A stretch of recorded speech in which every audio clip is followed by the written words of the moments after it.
tẹ́ ẹ̀ bá pa mí mi ò ní dá ọwọ́ olè jíjà dúró. Arákùnrin tẹ́ ń wò lójú àwòrán yìí ló sọ bẹ́ẹ̀ tí orúkọ rẹ̀ ń jẹ́ Adéníyì Àjàyí, ọmọ bíbí Èkó ni. Ìgbà tó ń ṣàlàyé fáwọn ọlọ́pàá, ó ní gbogbo ibikíbi tí òun bá ti lọ jalè, tí wọ́n bá ti lò bí agídí fóun, òun máa bá ìyàwó ẹni náà sùn àbí kí òun bá ọmọ ọ̀dọ̀ wọn ní àjọṣepọ̀. Èèyàn 8 ọ̀tọ̀ọ̀tọ̀ ló ti bá ní àjọṣepọ̀ ní àwọn ilé tó ti lọ jalè látàrí wípé ó ní gbogbo àwọn tó bá ti bóun lò lágídí, òun ni òun máa ń bá àwọn ìyàwó wọn sùn ní tipátipá tàbí ọmọ wọn obìnrin. Mẹ́wàá ń ṣẹlẹ̀ lábẹ́ ọ̀run.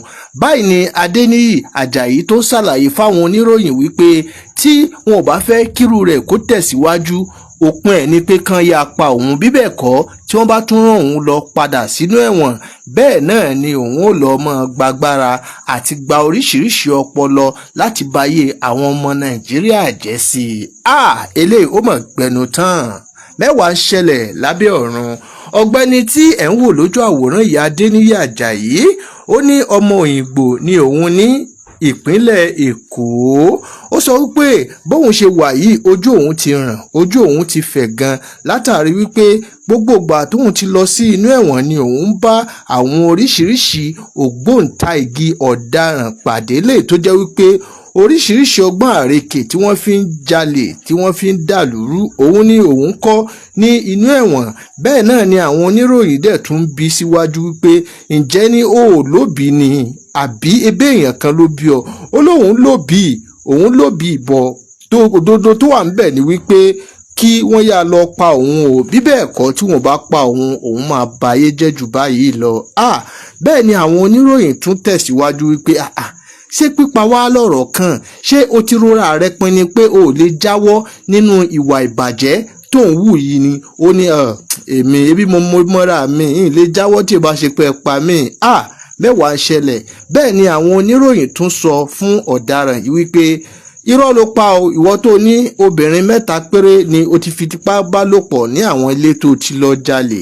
Àwọn oníròyìn sọ pé ọ̀pọ̀lọpọ̀ àwọn tí o ti bá lájọṣepọ̀ ti wá sí àgọ́ ọlọ́pàá láti wá jẹ́rìí pé o bá wọn ní àjọṣepọ̀.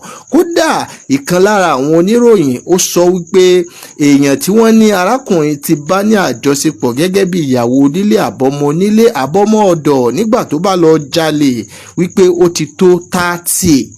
Bẹ́ẹ̀ ló sọ fún wọn wípé iṣẹ́ èṣù ni òun ò mọ nǹkan tí máa ń kó sí òun nínú tí òun bá ti lọ jalè.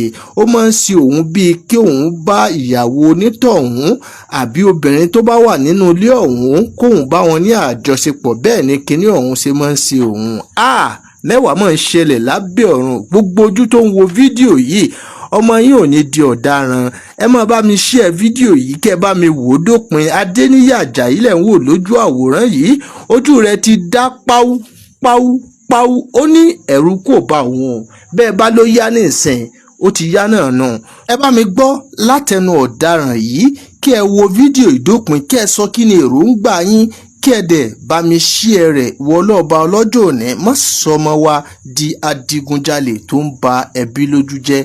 Gbọ́ látẹnu ọ̀daràn ọ̀hún. I went to go and stole somebody's property, so I was got, and they took me to prison. When they take me to prison, when I reached there, people are advising me that if you don't come outside, you just come and join us. Don't go and steal phone again. Do you know how hopeless someone has to be before they beg the police to just kill them? Because they know they will not change from their bad ways. This is the confession of 27-year-old Adéníyì Àjàyí, an ex-convict and armed robber who was arrested in Lagos for allegedly raping no fewer than 8 women during different robbery operations across the state, and he did most of this sexual harassment just to spite the husbands and bosses who refused to cooperate with him during the robbery operation. This is his confession. When I go inside their houses like that, if I talk to them, maybe I make them scared. They do not respond normal. So I'll just use that one to do wickedness for one of them. So I'm sleeping with them. With who? Their wife or daughter?